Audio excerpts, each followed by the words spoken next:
what is it you suggest to have as funds in the bank to start working without factoring companies? Okay, so if you want to start without a factoring company, this is really simple math. This is back of the napkin math, okay?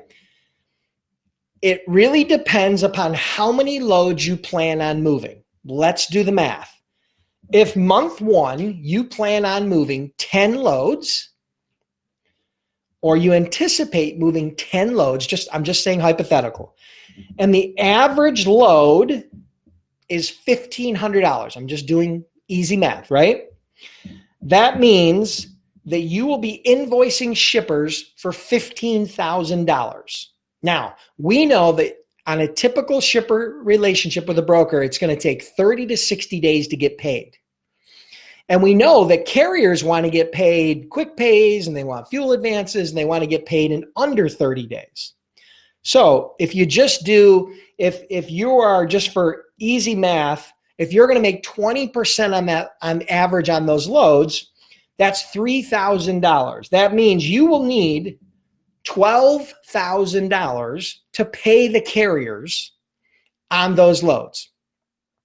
Now, I'm sure you can figure this out. You're very smart. We've had conversations before, as are many of you on this live or watching this on replay.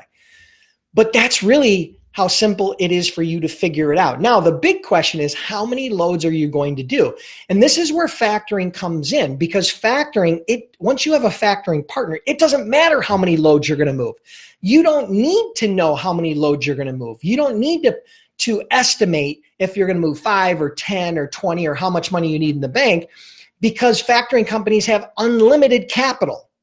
If you want to go and do 100 loads your first month and you have that ability, a factoring company can financially help you be that partner to manage all that. If you want to move 100 loads, if you want to move 10 loads month one, by the end of month 3, you want to be moving 50 loads. And by the end of month 12, you want to be moving 100 loads. A factoring company can help you do that.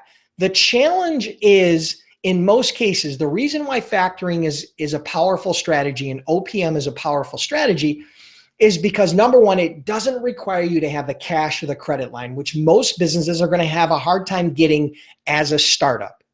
And the second thing is it provides you unlimited growth capital, because let's face it, the biggest expense any broker has is paying their carriers. The second biggest expense is paying their employees, okay? If they have employees, right? So ultimately, if you choose not to use a factoring company, my suggestion would be make sure that you have some sort of a credit line. You may be able to secure a credit line with some sort of assets that you have or security, whether you have investments, whether you have a home, whether you have something, you may be able to do that. You may be able to find an investor, an outside investor that will help you do that. But ultimately, when you use your own capital, it is going to be a little bit slower process. Now, there is one other strategy that you can use, and it does work sometimes. And that strategy is to find shippers that will pay you quickly by offering a discount. So for example, if you're going to pay a factoring company 1.5% to 3.5%, what if you paid a shipper 1.5% discount for paying your invoices in 10 days? Okay, this is 1.5 or 1. This is also known as a 1% net 10. So what happens is a shipper, you run a load for a shipper, you invoice them, and if they pay that invoice within 10 days, they're able to deduct a 1% fee off of that invoice. So for every $1,000 you invoice them, they save $10. Now that may not seem like a lot of money, but when you factor in that a company maybe spends $1 million or $5 million or $50 million a year, right, in freight spend, all of a sudden that 1% becomes a lot of money. So a lot of shippers who have the capital will offer that. Not all of them will, but it's something that you could approach a shipper with in an effort to not have to use factoring, because now you're going to get paid very, very quickly, which is a great opportunity. So I'll give you a perfect example. When we did the Department of Defense, the SDDC, right? When we did government freight, and there's a lot of different segments of the government.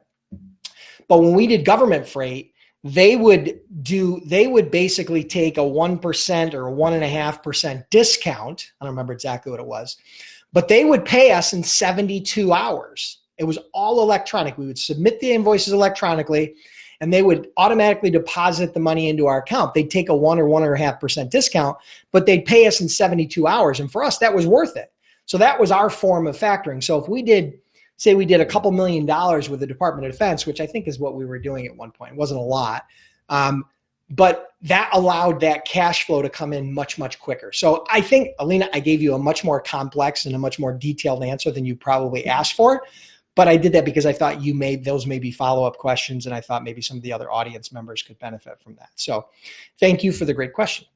Hey, if you enjoyed this Freight Broker Q&A, make sure you subscribe to my YouTube channel and don't forget to click the little bell to ensure that you get notified every time I release a new video. And if you have questions, make sure you add them in the comments below, and who knows, maybe I'll use one of your questions on a future Freight Broker Q&A.